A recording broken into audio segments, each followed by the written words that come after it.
Hello, everyone, and welcome. We're so excited to be here, and we want to thank the hosts for organizing and for having us. We're going to do a quick introduction of the speakers before we get started. My name is Alison Blevins, and I'm the author of Handbook for the Newly Disabled, a Lyric Memoir, and Slowly, Suddenly. My third collection, Cataloging Pain, is due out next year. I'm also the author of 4 chapbooks and the director of Small Harbor Publishing and the executive editor at the Museum of Americana. If you want to buy my books, head over to AlisonBlevins.com, and I will turn it over to Latorial to introduce herself. Good afternoon, everyone. I'm Latorial Faison. I currently teach on the faculty at Virginia State University, which is a historically Black college in Virginia, which is also my native state. I am the author of my latest poetry collection is Mother to Son, and a trilogy collection, 28 Days of Poetry Celebrating Black History. Recently completed doctoral research on segregated education in rural Virginia. I've done a lot of other projects. I'm currently guest editing for the Coop, which I'm enjoying, and hanging out with these ladies. So good to be here today. You can find my books at Amazon.com as well as Barnes & Noble. My website is latorialfaison.com, and I'm on social media, Twitter, Facebook, LinkedIn, Instagram. Thank you. And we're going to go to, I believe, Joan Quan next, right? Thanks, Latorial. My name is Joan Quan, and I'm the author of Night Swim. This is my first and only full-length edition of poetry through Diode Editions. I also am the author of 2 chapbooks and a micro chapbook. I am the new editor-in-chief of Harbor Review. And I'm also this was my 20th year as a public school educator. I teach 6th grade and I live in Connecticut. Next is, let's see if I can do alphabets. Next, we're going to go to Laura. Oh my gosh, I can't do alphabets. I've got my mic off, so no one you mind. Thanks.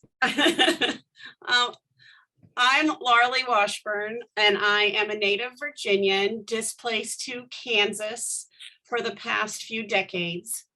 I'm editor-in-chief of the Coop, a poetry cooperative on WordPress. My book, The Book of Stolen Images, will be out later this year. It's a pretty political volume. It's with Meadowlark Press, and I'm currently finishing up a collection of poetry that I've been writing for 30 years about reproductive rights called Not Baby Maker, and then I need to find a publisher for that. I'm not selling anything right now. I have no websites except my literary magazine, and so I'll pass it over to Nova Wang. Hi, I'm Nova Wong. I am currently based in Pennsylvania, but I will soon be moving to Massachusetts. Earlier this year, I published my chapbook, Inheritances of Hunger, under a different name, and I will have another micro chapbook of poetry coming out later this year. Yeah, I think that's it, yeah. Great, good. So we're going to start with a reading, and then we will do some conversation after each set of readings. So our first category is the contact imperative, and I'm starting us off with the poem Fall Risk. 1. After the fall, I call out for my wife. I can't cry.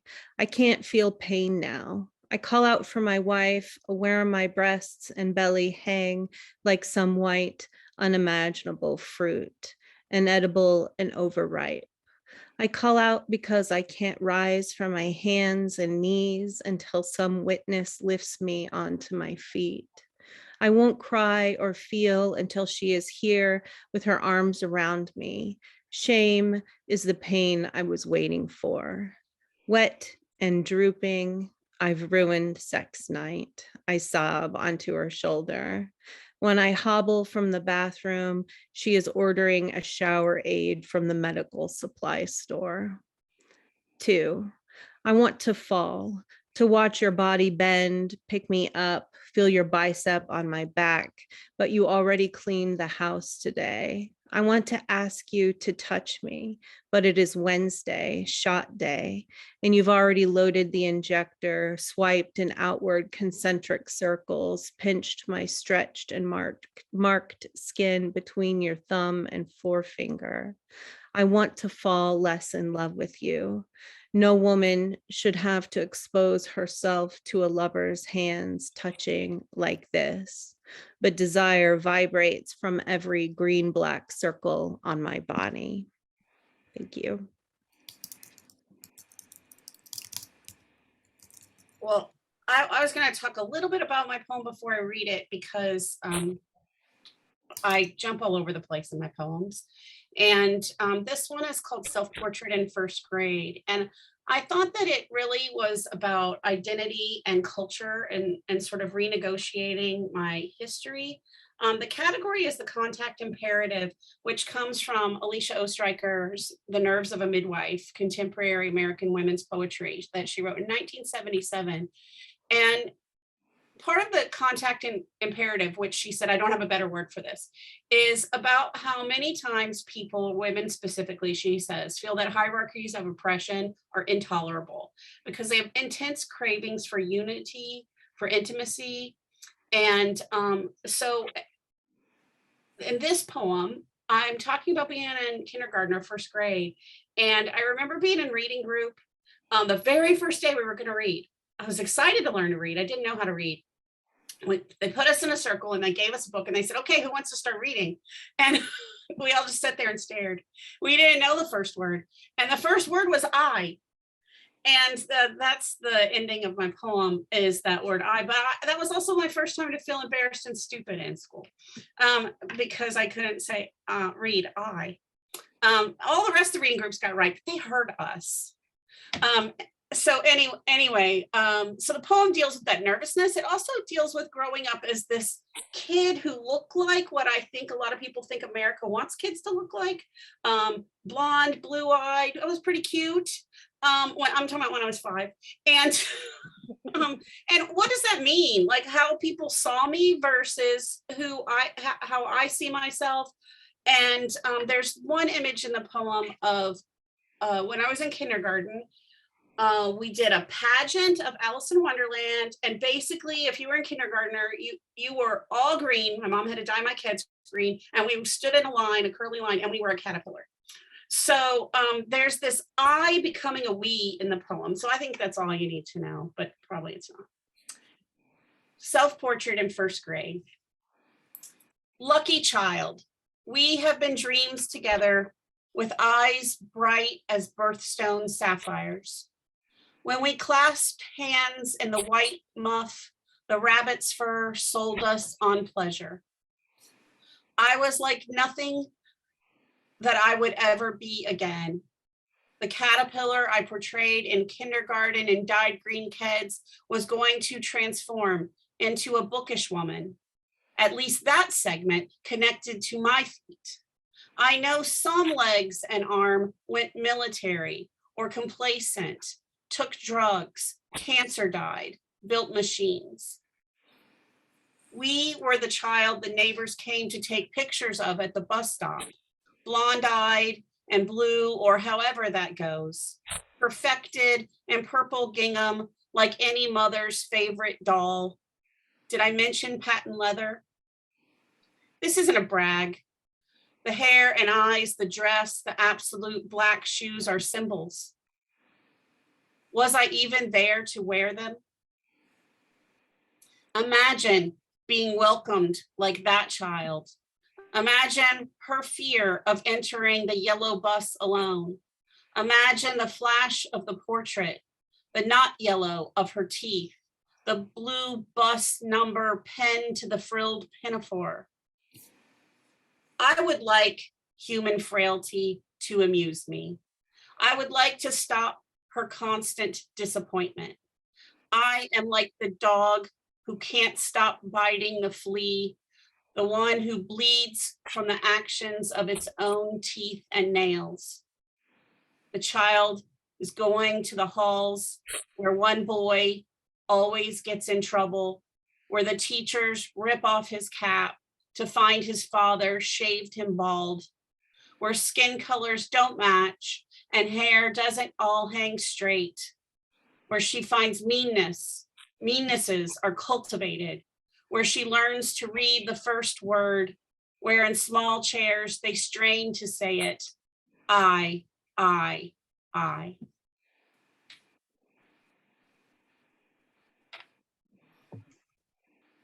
Hi, everyone.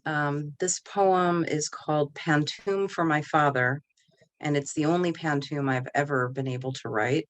And I think the reason why it's relatively effective is the form. I think without the form, I don't know what kind of a poem this would be. So it makes it interesting to me for that reason.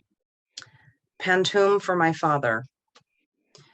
In his goodbye note, my father blamed his parents for his inability to love us.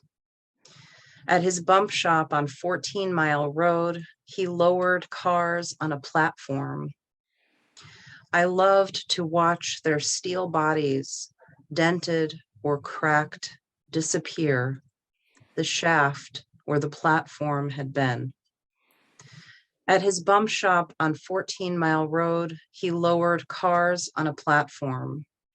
Sometimes I'd stand too close to the edge and hover over the shaft where the platform had been. I imagined him pulling me back to safety. Sometimes I'd stand too close to the edge and hover over. I stood at precipices and dared gravity to overcome me. I imagined him pulling me back to safety. My father and I are not unlike. I stood at precipices and dared gravity to overcome me. I've met a version of myself who doesn't need anyone.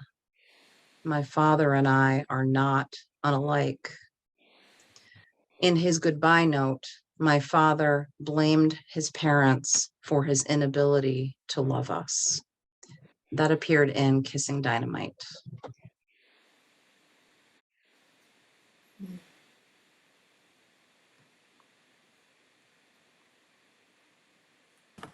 Hi, so the poem that I'm going to read is titled Self-Portrait as Metal Decaying. The form of it is inspired by Torn A Great House's Burning Haibun. So it is like a self-erasing poem in a similar sense, although it is not a haibun. So this is a self-portrait as metal decaying. These days, I open all my poems against a blade. I turn 18 with a Swiss Army knife in hand, slice cake so thin the pieces disappear, expended into steel. This is how I enter the world. Knees scabbed, fists before my face. See, at knife point, the wound opens before the cut, flinches in anticipation of hurt, like a bird spreading its feathers, bracing itself for the fall. How I shield my face with hands stretched into wings. In biology, I learn my body as fight or flight, feedback loop, reaction cascade. Everything echoes into something else, the way punches rebound into my own fist, the way a mother rebounds into child, into child, into child. At the door, my mother tucks car keys between my knuckles, slips alarms up my sleeves, and isn't this another bedtime story? Warnings passed hand to hand, breaths cradled in my fists, gasping against the ache of night. In biology, I learn inheritance as blood reborn into another body. So I split birds open and baptize my hands in their flight, break their wings, and turn my palms to the sky. These days, I open. I turn knife, so thin the steel opens in anticipation of hurt. In biology, I learn my body as fight, the way punches rebound into child, into child, into child. At the door, my mother slips car keys hand to hand, so I split open, break my palms. These days, I open and open and open.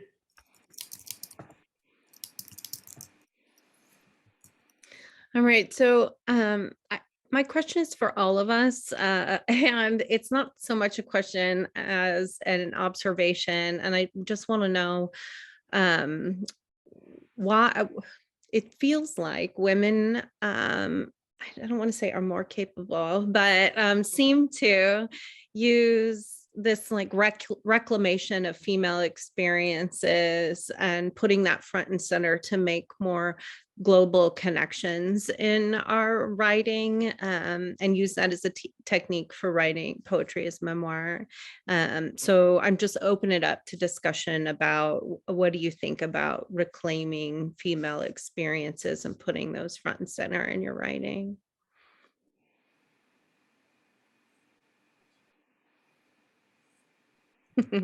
It's a hard question, or not. I think it's survival, and for me it's about refusing to accept the identity that I was assigned, whether that's as an abandoned child that is doomed to be imprisoned or forever addicted or to take my own life. I refuse to accept that my fate exists because of my history. So I know for me, writing poetry has been an attempt, although I don't always know how well I've succeeded in terms of healing. That's something I've been thinking about a lot lately. But it was my attempt to understand myself, and to process my own history, be able to take parts of it and apply it to a new identity and understand why I've made the choices that I've made, while committing to being open to a different future.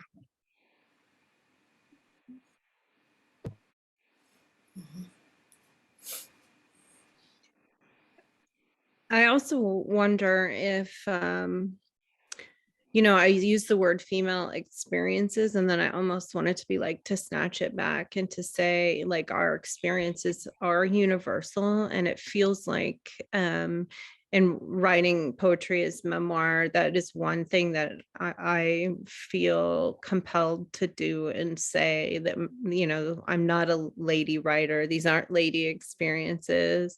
These are universal ones, and that we can make connections that way. I think when Oestreicher started that essay, her first thing that she saw all these women having in common was the need for autonomous self-definition, which is just what Joan was talking about. And who gets to say who I am? And we're constantly redefining ourselves. And that goes across not just women, lots of people, non-binary people, people of color. I mean, so many people could say who you said I was is not who I am, but I think we can't escape it. There are groups of us who cannot escape being told who we are. And, for me, there was this part of my life was this, must be ladylike thing, charm school, whatever. I had lots of force in my life going against that let me not have to worry about that too much. But yeah, we have to redefine. We have to say, I get to say. And I think it's important too, like you brought up like what we're going to say is our fourth category, but these all feel like the same to me. It was really hard to tease apart and to say which poem went where, because I felt like all of our work was doing all of these things, like demanding self-autonomy and making these connections, like we're doing it all at once. Yeah, and Oestreicher says you can't take them apart, that they're all overlapping, and it's so true. Yeah, it really is. Okay, well, let's move on to number 2 then. And I had a hard time trying to decide what to call this, but so I ended up saying secrets, but it feels like, what is it that we reveal about ourselves in our writing? I had no idea how this was like, how is the secrets for my poem? But I thought, well, here's the big secret. And that's that fascism in America has been with us for a while.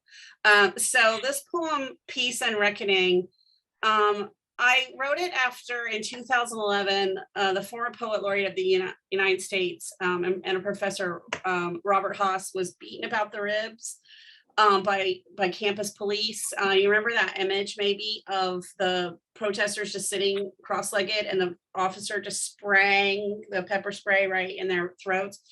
And so, a Wordsworth scholar was dragged by the hair, another poet's rib was broken. And this was during the time of Occupy Wall Street, and there had been excessive force at Berkeley. So then UC Davis had a sympathetic protest, and their chancellor sent out the police who did these horrible things. So I'm in this poem, anything that says I or my brother or who has my name is really me, but it's also about all these other people.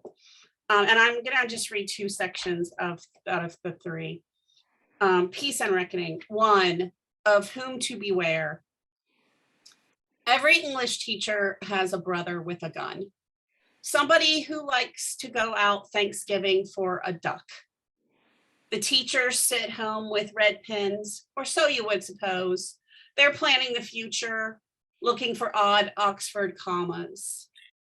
And I'm going to skip section 2, which was about the death penalty, and move on to section 3. Nonviolent means the chemical plans, exigency. All the lies about the country are becoming true. All the truths about the country are becoming lies. They'll pull Granny up by her bootstraps before they knock her down. You can see every lie from your seat in the House. Like the good Dr. King, link your arms with your neighbors. Every English teacher has that violence inside. See these violent sit on the ground. They point their eyes like accusations. Have even you never wanted to drop the stiffening toddler into the bed as he resists? When the officers come, they'll aim red cans. Last summer, you covered your mouth and sprayed the fleas in the carpet. They'll tilt back your head and spray your bloody throat. Haven't you, poet, been heard to sing, Overcome? The yellow spray is trained on your classroom of literature bullies. You were taught to leave when the poet smelled burning almonds. Oh, little Miss Lee, why don't you ever have a gun? Your baby doll is marked and torn. The red stitches have broken where he sewed on the arm. Traitors to the state train for empathy. Sonny's glass trembles over the piano. The old woman blows out the light. The fawn, still warm in the belly, cracks at each jut of the rock. The cat in the basket is going to leap. Another 3 barns are burning. You've wanted the park and the pantomime, the stage dog and the wink in the eye of the rogue. Landmines and unmanned drones, baton carriers, riot gear masks, zip cuffs, the boot in the neck or the face. Let the distractions be football or poems, the witty turn of phrase. They're coming with cages and bands. They're coming, zip ties and false flags. They're coming, they're here.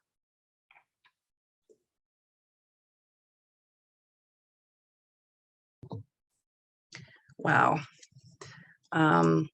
The poem I'm going to read is called The Day Finally Comes. And it's from my newest chapbook, If Rust Can Grow on the Moon, which is about addiction and recovery. So this poem is basically about the moment that my now ex-husband learned that his wife was an addict. The day finally comes that I've run out of everything, even the extended release morphine, even the shitty generic muscle relaxers. I'm not due for any dentist or doctor visits, and every emergency room doctor in 80 miles has heard my desperate plea for narcotics at least twice. Bugs fasten their microscopic teeth to my skin from the inside. I've scratched myself so hard it looks like I've been rolling on barbed wire. I haven't eaten in days. When I start hallucinating a taxidermist sharpening his knife in the corner, I panic and dig around in the closet for anything, finally find prednisone from my last bout with pneumonia. I take the first dose, lie in bed, wait for relief. A half hour later, a demon's jaws open wider than its face from inside me.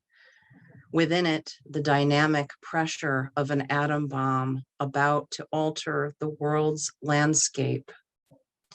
Stumbling down the stairs, terrified, I demand that my husband drive me to the emergency room. He leaves our kids with the neighbor, and I'm in the passenger seat, wailing and screaming, wailing and screaming, wailing and screaming and screaming.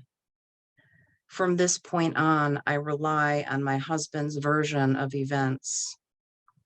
We get to the hospital and it's like I'm speaking in tongues. I stand a foot from the wall, blowing kisses at someone who isn't there. I bow and curtsy at the security guard. I don't put up a fight when they strap me to the hospital bed and a nurse asks my husband what medications I take. When he can't recall, he opens my handbag, finds the empty pill bottles, the cut up straws. The nurse watches him, says, "Sir, your wife is an addict." I have never read that out loud. That was very hard to read.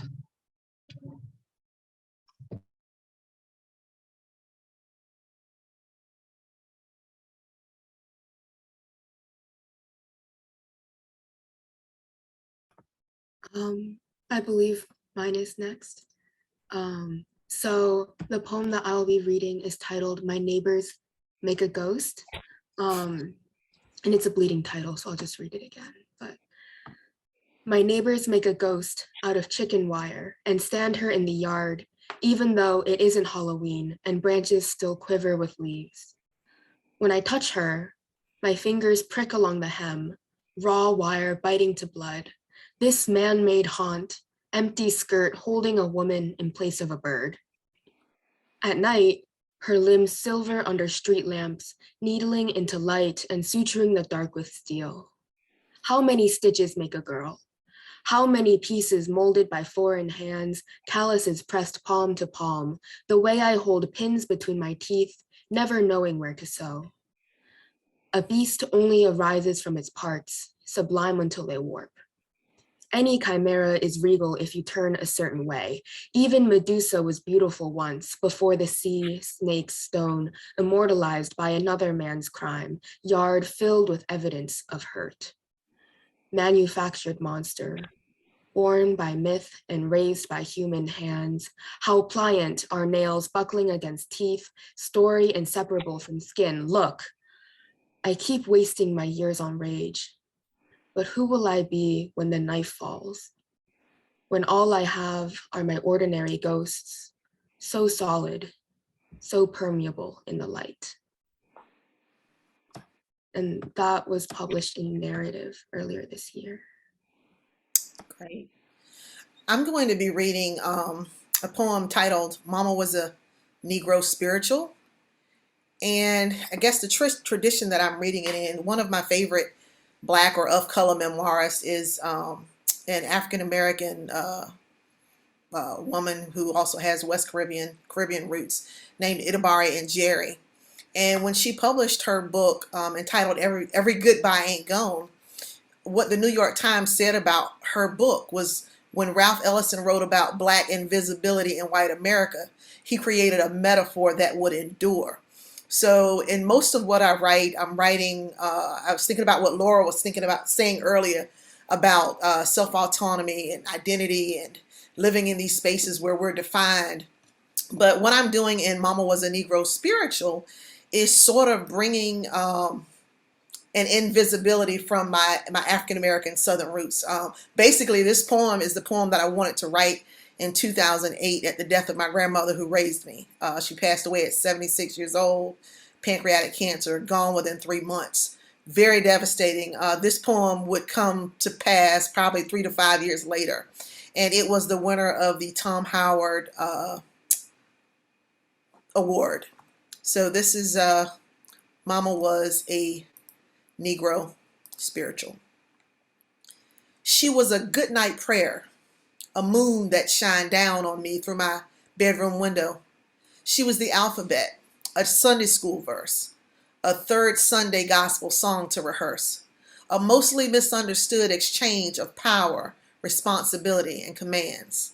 She was a black 73 Ford LTD, a Nottoway River crossing, a house filled with too many other folks' children, an orphan that life and death left behind to find some joy. She was a funeral-going, everybody in Southampton County knowing, bad manner-destroying pillar of strength. She was a Friday evening ride to town, a Saturday morning cleaning, a Sunday go-to-meeting kind of human being. She laughed louder than Jim Crow's law and cried softer than God's peace. She was the secret I never told, sworn and born for the claiming, the carrying of some other man and woman's burdens. She was rare and uncut, unpolished, and ripped from some earthen mine, placed beneath a sharecropper's vine to bear witness, to bear it all deep down inside. She was a black hearse, a deaf man walking, a raising and waving of both hands. She was thunder, she was lightning, a heavy rain that fell in spring. She was an informal education, small town syndication, her house a book and she the words penned fervently, permanently on all its pages. She was a Ridley Road scholar, a kitchen where cooking was always done and well. She was Miss Shirley, the lunch lady, the bus driver, Daddy's wife, giver of too much self. Mama was a Negro spiritual, a hymn hum from inside a Baptist hymnal in her old rocking chair, from a corner of our living rooms. She was a wisdom no man could whistle, a fancy no woman could fake, a journey none living in the now could take. She was an old-fashioned lyric that everybody could lift their voice and sing. And we'll talk about the secret of that poem. It's really not there, but there is a secret. We can talk about that in our questioning. Perfect. My poem is titled Diagnosis. The neurologist called. Your brain MRI showed another lesion. Official multiple sclerosis diagnosis. That's hard to say. I knew this was my moment to let go.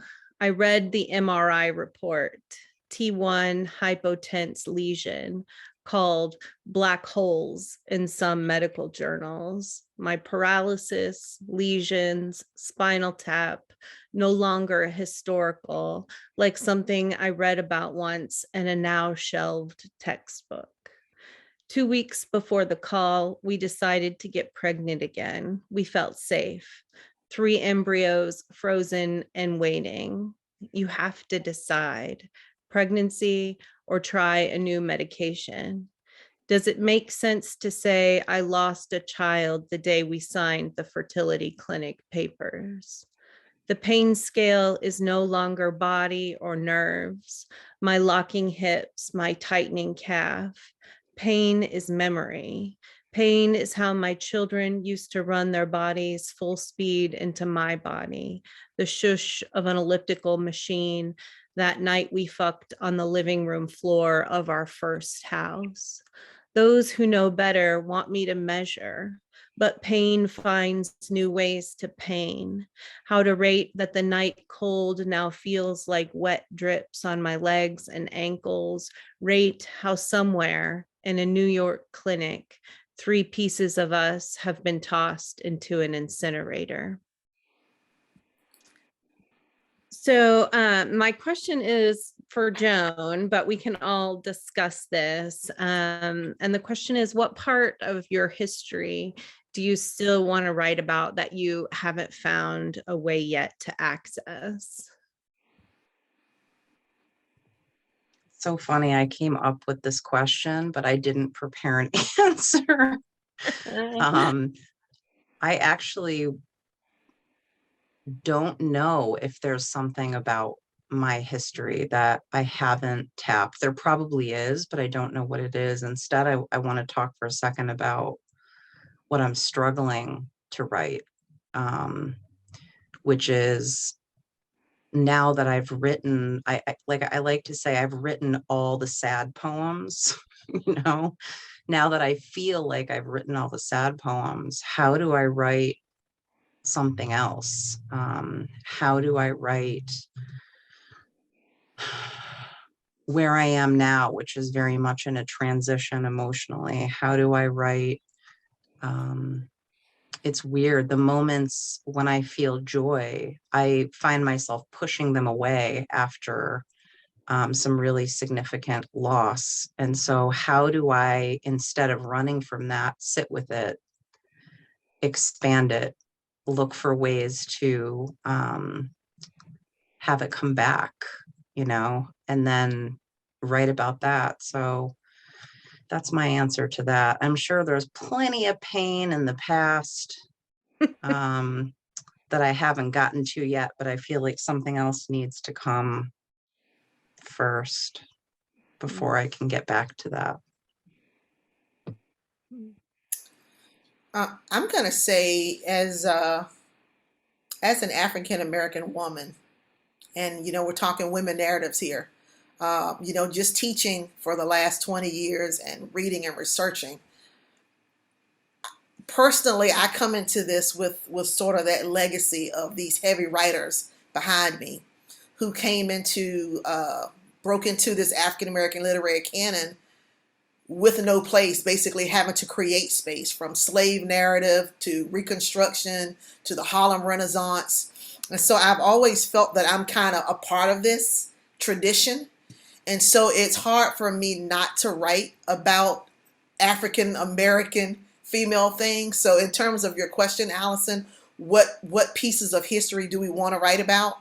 I want to write about it all. This particular poem, Mama Was a Negro Spiritual, it's not just about my grandmother. It's about everybody's Black grandmother. And actually it transcends Black grandmothers. I've read this poem so many places, and people who are not Black and of color can identify with it, maybe through, various women in their lives. And so for me, I carry that, and I don't like to use this word lightly, but if you're Black in America, you carry the burden of proving who you are not, because society has said who we are, what we're incapable of, even in 2022. So I carry that, and it's hard teaching young people now because that weight is being lifted off of other people, and thank God. But I'm 49. I was raised by older people, and so I carry that. And so mostly everything that I want to put out there is some way about race or healing or the suffering, but also through that suffering, hope. And so I hope to write about just everyday experiences. In terms of Ellison and being invisible, my grandmother is probably one of those persons who was well known in our little county, but would never be well known, in Virginia or nationwide. And so I like to give place to those people who we don't always hear about, but they are the people who got us here.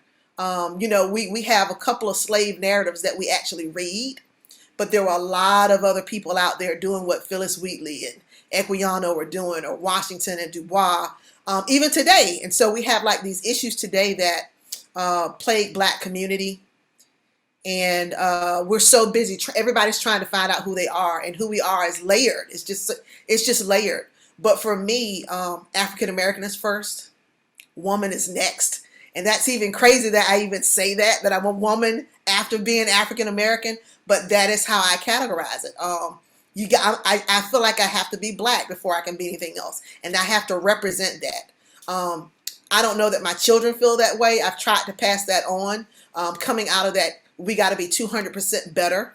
You got to be Barack Obama to become president. It's just that's what I carry. Black people are not monolithic. That's me. And so most of what I write will be about that pain. In terms of the secrecy of this poem, my grandmother who raised me, I found out later, was not my biological grandmother. And so that's on another level when someone can love you that way as their own. And everything that I carry in me is of her. We're talking about somebody who didn't have a high school education, but was one of the hardest working people. And there are many of those people, not just in the African American communities, we have them now. But the people who get the praise and the recognition are the people with the accolades and, the degrees. But I like to focus on these people in community, not just African American community, who have left us these legacies, given us this strength. And so that's what I hope to write more of. The next poem, if I get to read it, will be a spinoff of my dissertation, The Miseducation of the Negro. Hopefully I get to read it if we have time, but it delves a little bit more into that tradition. I want to just comment on, I think it goes with what both of you were saying, but Joan in particular, that idea of, how do we push and pull against, happiness and pain and what we're revealing of our secrets and ourselves. And it really makes me think of that idea of pink washing that happens to women with breast cancer, that we're supposed to be cheerful and pink all the time as women. And as a writer, I've had people say, like, I had a book rejected once with this long letter about how great everything was, but at the end it said, does it really have to be so depressing all the time? I just thought, well, yeah, it does. And how do you balance that? I don't really know the answer, but I do feel that push and pull, especially writing about illness all the time. Like, I think people who are disabled and we're supposed to be cheerful about it for some reason, and I don't feel terribly cheerful. So I don't really write from those places of joy about what I have going on, but I think I see what you're saying, Joan, like how difficult that is to live in it. I think it's a good idea. Why don't we skip number 3 and we'll just go to 4? So our category for 3 was the body, and I feel like that's a good one to skip because it's really been prevalent in all of the things that we're reading anyway. So we'll move on to number 4, which is self-definition and hope. And I think it's funny after what we were just talking about. So we'll read those and we can talk about the body a little bit after all of that.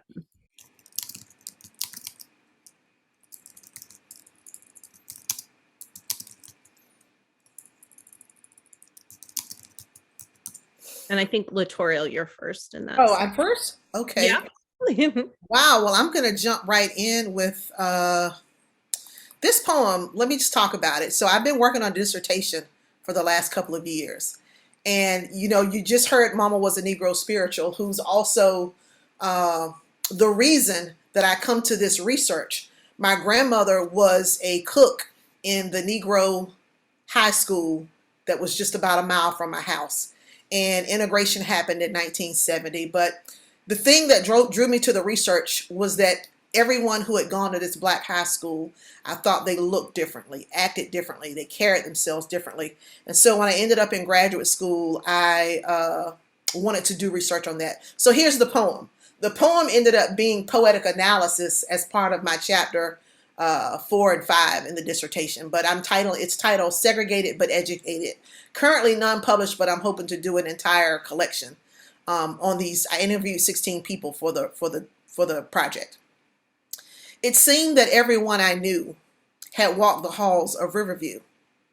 Black students, Black educators, Black coaches, Black administrators. It was higher learning for higher living. Therein, Black pride, it was a given. Black professionals, Black innovators, Black cooks, custodians, and incubator. Influencers of lifelong excellence, Southern Negro School of Prominence. Black teachers wielding a unique ethic of care for students caught up in Jim Crow's stare. With inadequate funding and grim outlooks, this pedagogy was not found in books. Young students of color could hope to find the climate and tools to broaden their minds. The will to learn to survive each day, with descendants of slaves paving the way. Academics, athletics, social clubs, and art, Negro schools were safe and well-rounding at heart. Institutional promotion of dignity and self-respect, cultural awareness, achievement, and intellect. Racial uplift, community, respect, and pride. These pillars and principles could not be denied. Black segregated schools, let us never forget the phenomenon, the experience. May we borrow from our dark past best as we ignite new flames of excellence. And so I dedicate this poem to all the participants that were in my study. I mean, I interviewed 16 people, but I could have interviewed hundreds of people. Many of these people that I know, and they went on to, the school. When we think about Jim Crow schools and Black schools, we know that they were underfunded, that they didn't have resources. But when you look at the kinds of students that they turned out, who went on to be successful, whether academically or in labor force, you have people who started their own businesses, become judges, doctors, lawyers. If we could do that through Jim Crow, and so this poem, it's a reflection of history, but it's also a reflection, it points to the work ethic, the intellect, all the things that white America has said Black Americans were not. And so this is one of my tools, especially moving into this realm of critical race theory and, how we teach in schools and what Black kids need. One of my hypotheses in my dissertation was if African American students of color have the optimal teachers, trained teachers, that environment, then we can be, who we were really designed to be. And a lot of times that doesn't happen. I'm raising my third son, and my last son, he's only had one Black teacher.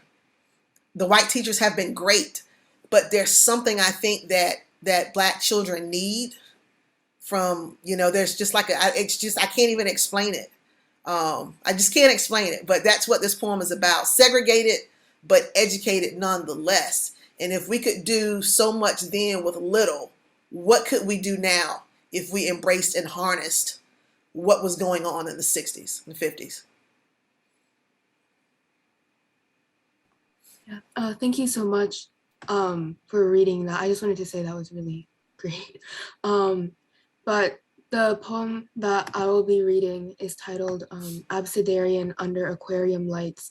And I thought of this poem, I think, while Joan was talking earlier, because I wrote this when I was kind of thinking about, I guess, like as a survivor of abuse. And I was thinking about acknowledging the grief or like the pain of that past and kind of like considering what to do moving forward. So yeah, I'll just start reading. Absidarian Under Aquarium Lights. After the wreckage, I search for new things to love. Bodies that exhale and know the hollow as instance, not casualty. Pre-apocalypse, jellyfish that never die, instead aging in reverse, becoming a body with no past, no evidence to hold to the light. I can't look at lakes without finding all the ways they swallow, unleashed like guard dogs, gasps bright as flint. I'm avoiding water without glass to hold it in the walls, alarm system then too thick for teeth, investigation. Carnage on ground floor, but cameras only see footsteps jagged with wet, bodies blue-faced without a killer. The placard says, mermaids are just drowned girls turned ghoul, turned lightning in the dark. Ruin that announces itself before it hits. Make no mistake, I am gathering my small histories. I know the species native to my disaster. I carve their taxonomies over my palms. Still, I wish for the depths of summer, ozone pulsing the window, self-contained in its heat. months of cupping quicksilver and wondering if my own riptide is elemental, evolution predetermined by gene. Scientists designed silent rooms so people would face their heartbeats, their nerves buzzing like wires. Under these blue-green LEDs, I tuck my blades into the walls, vacate the butchery of cleavers, braid tripwires into veins. I live wire into a shape unknown to human hands, monstrous daughter, chipped Xerox of a girl. The reports say, original copy lost to water damage, searches yield an empty fist. But I know how the ink runs. The 0th iteration, how I hold it under the waves, crusting my mouth in salt.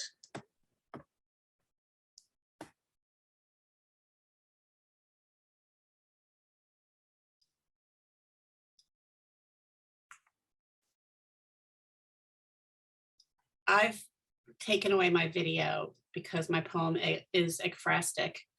And this is, thank you, Nova, that was wonderful. Sorry. My poem is after Akira Kito's Enfant.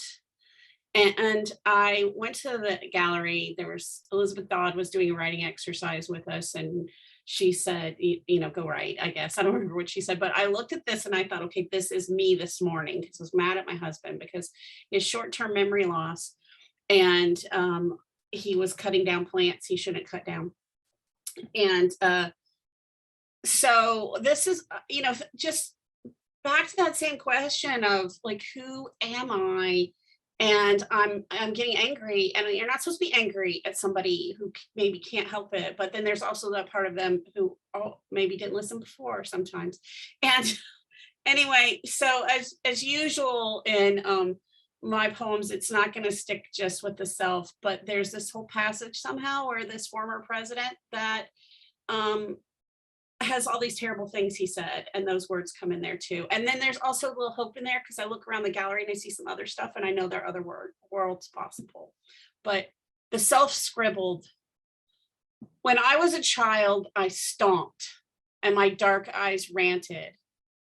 Calla lily, lily of the valley, clematis, repeat it back, calla lily, lily of the valley, clematis. Stop asking to cut down the hibiscus.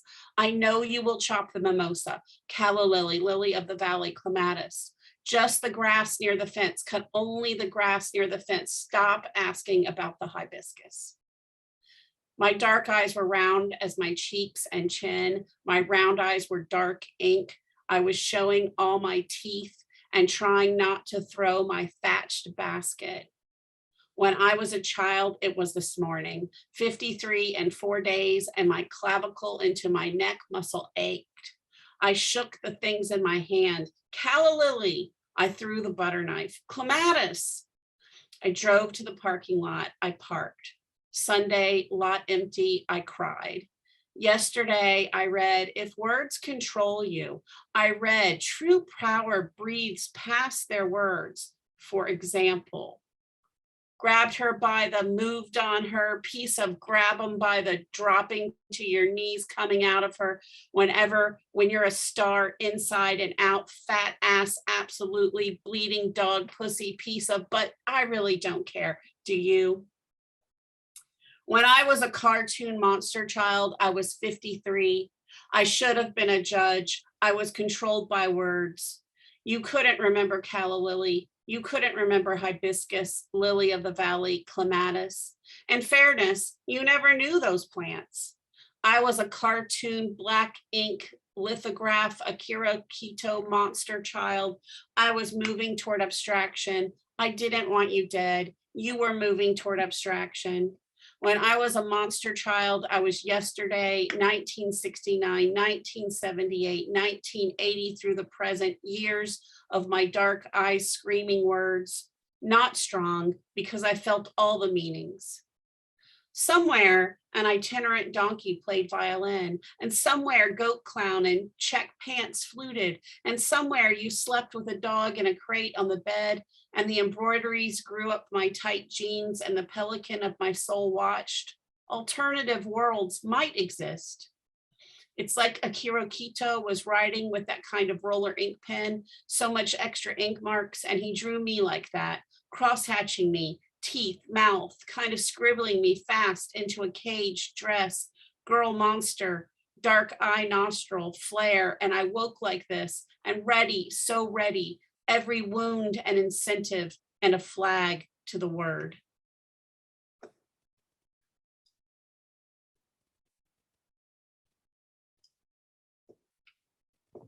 Should I go ahead? Okay. I'm going to read quickly. This is one I can read quickly anyway. So this is called Dear Ghosts of Jeju Uprising 1948, and it appeared in Bloodline, which was is my micro chapbook at Harbor Review, and was chosen by Laura Lee Washburn, who is with us on this panel. Dear Ghosts of Jeju Uprising 1948. It's been 40 years since you died resisting Korea's division.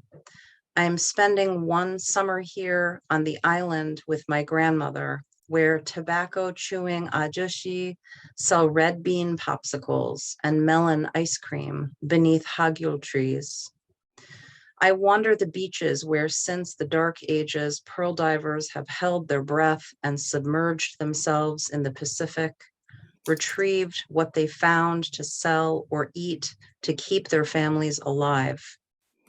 When I grow tired of ojingo, abalone, and rice, my grandmother finds a place that sells American food, and I gorge on pizza and plain hamburgers, tiny cans of Sprite, which Koreans always sip with a straw, but I pour down my throat like an American. From our room at the Hyatt, I drift to sleep each night as my grandmother says her Christian prayers aloud in the bed next to me. As the lily-scented, warm wind outside my open window perfumes my dreams of silver boats floating near the horizon. I know only a few phrases in Korean. That hurts. May I please have strawberries? I don't understand. My grandmother knows only hello and goodbye, yes and no. One day I teach her to say fish, but because in Korean there is no letter F, it sounds like pish. When I giggle at her, she says it again, and we go on like that for a while, me trying to teach her, and she's saying pish, pish, pish, both of us laughing until our eyes brim with salt water. Today, a guide leads tourists by Dotor Cave. In 1948, you hid here for 60 days, decided you'd had enough of war, mostly farmers caught between sides, determined to no longer belong to anyone but each other. Ghosts of Jeju, if you could speak and I could understand you, what would you say? Would you say, hello? Say, it hurts. Say, pish, over and over until the boats cross the horizon, until I dream myself into the cave where your moon white bones stand together still in our still divided country, roaring in every language. Man, I could listen to all of you read forever. I did have one specific question on this topic, and then any final thoughts if everyone has them. But this one was for Nova, and the question was, how can poetry be used as a tool for self-actualization in response to violence or the potential of violence? Yeah, so a lot of the poems that I read today, I guess like comment on gendered violence or generational violence and the cycle of abuse that I have been a part of or that I have experienced and that impacted the way that I interact with the world around me. So with those things in mind, I guess poetry became a way for me to figure out how to situate myself within the frameworks of that violence and its impact on me. So I guess a lot of those the current poems that I'm writing right now ask the question of like, what do I become in the face of violence? Or what happens when, as a protective measure, you begin to embody a type of violence of your own? And then something that I'm trying to think about more now is like, what does it mean to turn toward hope and to turn toward community or union in the aftermath of this violence or grief or trauma and things like that. Yeah. And I think really echoing Joan's thoughts earlier too, it's interesting that I feel like we're all kind of struggling with those issues of, violence and trauma and joy and hope, and how do they go together or not go together. Does anybody have other last thoughts they want to jump in with on this? I've enjoyed hearing all of your work so much and meeting some of you for the first time, not on social media. Yeah. Next time we need 2 hours. Yeah. So I already have like some of Joan's books, so I can't wait to venture out and start reading more of everybody else's. It's great to meet you, Nova. This is my first time meeting you. So, but thanks for inviting me. I've enjoyed the platform. Thank you, everyone.